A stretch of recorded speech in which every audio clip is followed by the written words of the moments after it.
Punchline, Laurence Ferrari. On se retrouve dans Punchline sur Europe 1 avec notre invité exceptionnel, Michel Onfray. Bonsoir Michel. Bonsoir. Philosophe, ravi de vous accueillir dans cette émission. On va parler de l'actualité, de votre dernier livre aussi, Les raisons de l'art, une initiation à l'art de Lascaux à Kuhn. C'est absolument passionnant et extrêmement bien fait chez Albin Michel. On est aussi avec Louis de Ragnel. Bonsoir Louis. Bonsoir Chef Laurence. du service politique d'Europe 1. On va balayer évidemment avec vous l'actualité politique. Peut-être un mot du président Macron, Michel Onfray. Il a annoncé aujourd'hui depuis l'Élysée un plan de 30 milliards d'euros pour la France de 2030. Il se projette loin dans l'avenir. Et surtout, il a introduit une notion qui va évidemment, en tant que philosophe, vous intéresser, la notion d'humanisme. Écoutons le président. Je crois qu'en tant que Françaises et Français, on a une petite idée. Nous ne sommes pas le meilleur pays pour nous adapter aux évolutions du monde. Quand on nous dit qu'il faut faire cette réforme parce que les voisins l'ont fait, ça marche assez rarement en France. Je l'ai plusieurs fois dit, assumant moi-même de l'être, je suis le premier des Gaulois réfractaires. Mais nous n'aimons pas perdre le contrôle de nos vies individuelles et du destin de notre nation. C'est ça ce qui nous caractérise. Je crois profondément. Et c'est d'ailleurs constamment le message de la France au monde et la promesse de la France. C'est de défendre une forme d'humanisme. C'est de dire, nous, on a toujours choisi. On a choisi la liberté, les lumières, les droits de l'homme, l'exigence, même quand c'était des combats très difficiles. Nous avons résisté. Nous avons résisté aux folies du monde, même quand ça paraissait la vague dominante. Je crois que c'est ça ce qui est en cause et ce qui est en jeu pour 2030. Voilà pour Emmanuel Macron. L'humanisme, c'est ça la vocation universelle de la France, Michel Onfray ?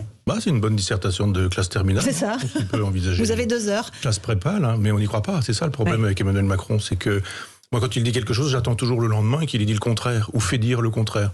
On va avoir un ministre qui va nous dire très exactement le contraire. C'est son fameux en même temps. Donc, on l'entend dire des choses sur la colonisation, c'est un crime de guerre terrible, etc. Quelques temps plus tard, sur l'Algérie, il nous dit que c'est une rente mémorielle. Enfin, on a envie de dire, vous êtes où exactement ? Donc là, ce soir, il nous parle d'humanisme. Formidable.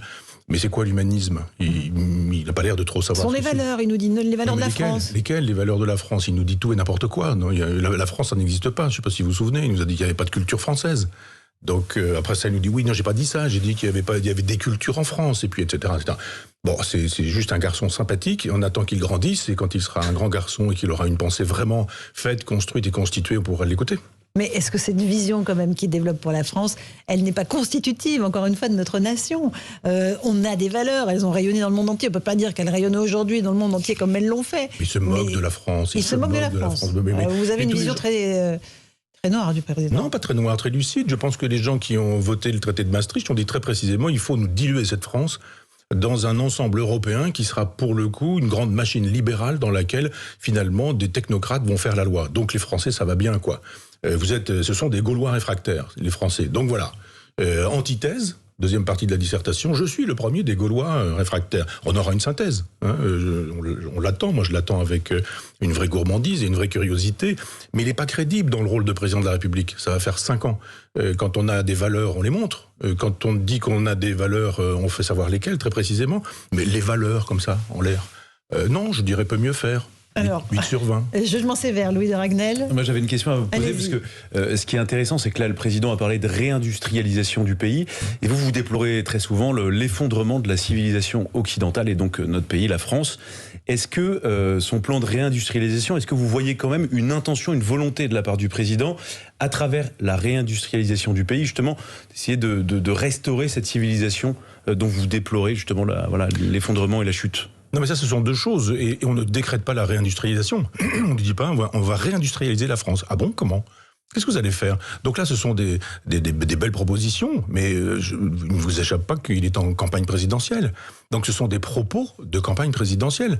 On va réindustrialiser la France, formidable. On va illustrer les valeurs de la France, formidable. On va faire de telle sorte que la civilisation ne s'effondre pas. D'accord, très bien. Mais ce qui m'étonne depuis des années, j'ai l'âge maintenant d'en avoir vu, mais c'est que les présidents de la République oublient qu'ils sont présidents de la République et ils nous tiennent des discours de campagne. On dit, mais moi je me souviens, Mitterrand, à un moment donné, on lui dit, mais il faut que vous sachiez quand même que vous n'êtes plus candidat, vous êtes président de la République. Chirac, même chose. Hollande, même chose. Macron, même chose.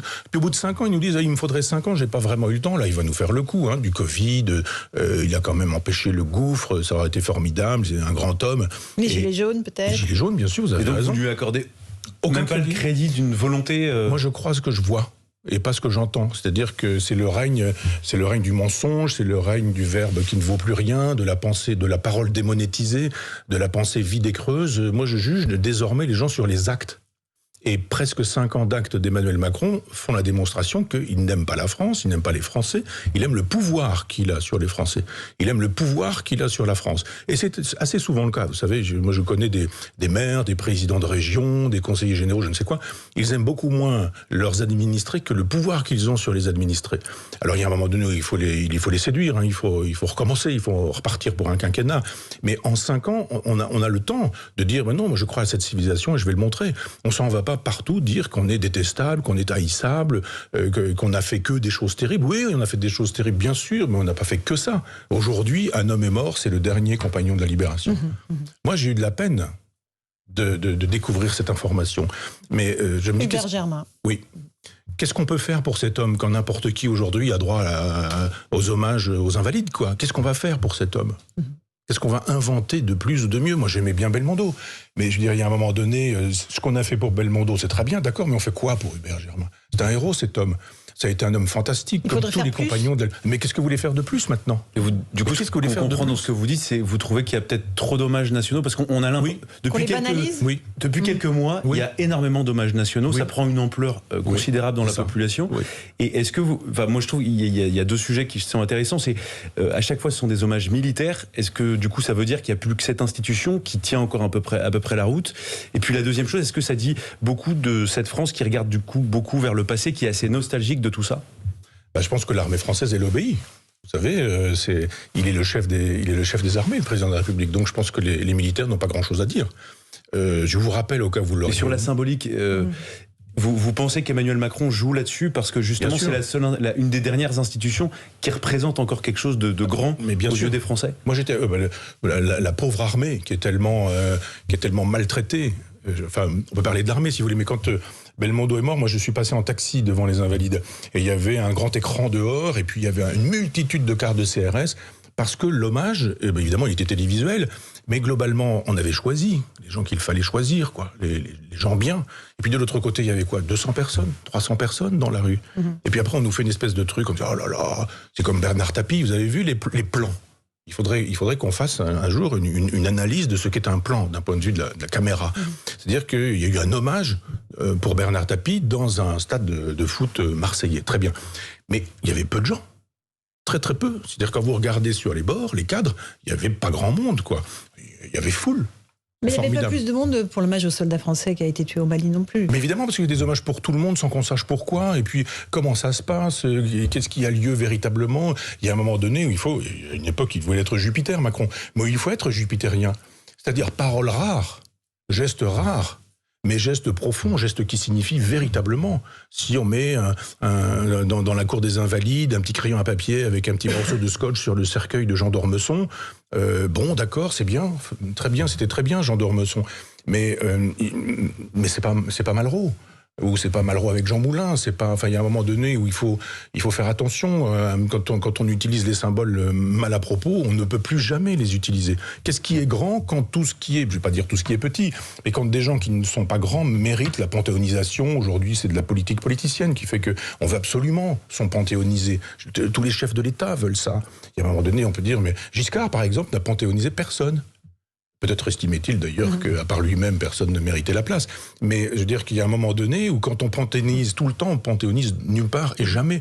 Quand on célèbre tout le temps et qu'on donne les honneurs militaires à tout le monde, quand un homme comme Hubert Germain mériterait véritablement ces honneurs, peut-être les aura-t-il, mais... Il sera inhumé au Mont Valérien, il y aura une cérémonie. Oui, parce que c'était le cas du dernier. Mais il y en a eu d'autres avant les derniers. On n'a pas été à la hauteur de ces grands hommes. Allez, on fait une petite pause. On se retrouve dans un instant avec Michel Onfray. On continue à évoquer l'actualité. On va parler de la droite qui tente de recoller les morceaux. À tout de suite. Votre matinale info, c'est Europe Matin, présenté par Dimitri Pavlenko. Bon réveil, bonne